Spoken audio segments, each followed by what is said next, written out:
अस्सलाम वालेकुम वरहमतुल्लाहि वबरकातुहू। कुरान एक मुकम्मल ज़ाब्ता हयात है। इसकी हर आयत किसी मौजज़े से कम नहीं, बस हमें इसके समझने की ज़रूरत है। आज मैं आपको कुछ हैरत अंगेज़ साइंसी हक़ाइक़ के बारे में बताऊँगा जो कुरान में मौजूद हैं। जब कुरान नाजिल हुआ इस वक्त ये हक़ाइक़ दरियाफ़्त भी नहीं हुए थे और साइंस आज इन्हें साबित कर रही है। साइंस हो, इकनॉमिक्स हो या तारीख़, ज़िंदगी का कोई ऐसा पहलू नहीं जिस पर चलने के लिए अल्लाह ताला ने हमें कोई वाज़ेह हदायत न दी हो।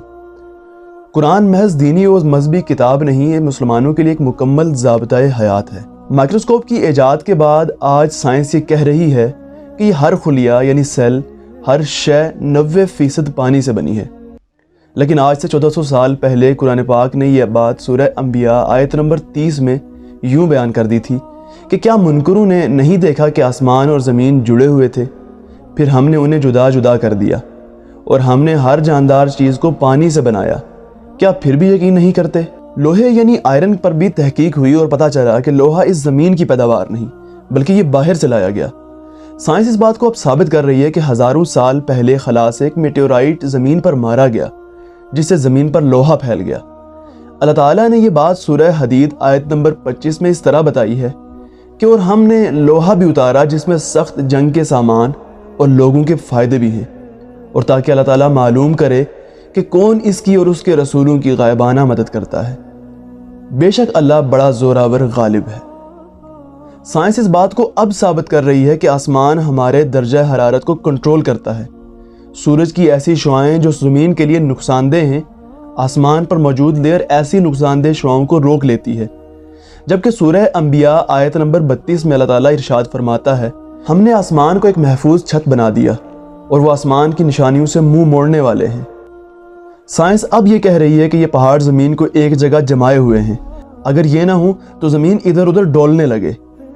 इसकी जड़ें ज़मीन में हमारी सोच से भी ज़्यादा गहरी हैं। कुर्बान जाएं उस रब पर जिसने हमें सूरह अंबिया आयत नंबर 6 और 7 में ये बता दिया, अलम नजअलिल अर्ज़ मिहादा, क्या हमने ज़मीन को फ़र्श नहीं बनाया, वल जिबाल औतादा, और पहाड़ों को मेखें। कायनात मुस्तकिल बढ़ रही है। ये बात भी 20वीं सदी में स्टीफन हॉकिंग नामी साइंसदान ने कही है। इससे पहले दुनिया इस बात का तसव्वुर भी नहीं रखती थी, लेकिन अल्लाह ताला ने सूरह ज़ारियात आयत 47 में से यूँ बयान किया, आसमान को हमने अपने हाथों से बनाया और बेशक हम इसमें वुसअत देने वाले हैं। 19वीं सदी तक दुनिया इस बात को मानती थी कि सूरज एक जगह रुका हुआ है जबकि सियारे और ज़मीन इसके गिर्द गर्दिश करते हैं, लेकिन ये थ्योरी गलत साबित हुई। अब साइंस कहती है कि सूरज अपने मदार में गर्दिश कर रहा है और ये बात कुरान ने हमें पहले ही बता दी थी। सूरह अंबिया वर्स 33 में अल्लाह ताला फरमाता है कि वह हुवल्लज़ी खलक़ल लैला वन्नहारा वश्शम्स वल क़मरा कुल्लुन फ़ी फ़लकिन यस्बहून। वो अल्लाह ही है जिसने रात और दिन बनाए, सूरज और चांद को पैदा किया, सब एक एक फलक में तैर रहे हैं। दर्द महसूस करने की सलाहियत हमारी पूरी जिल्द में होती है। ये बात 19वीं सदी में साइंस ने साबित की। इससे पहले साइंस कहती थी कि दर्द दिमाग के ज़रिए महसूस किया जाता है।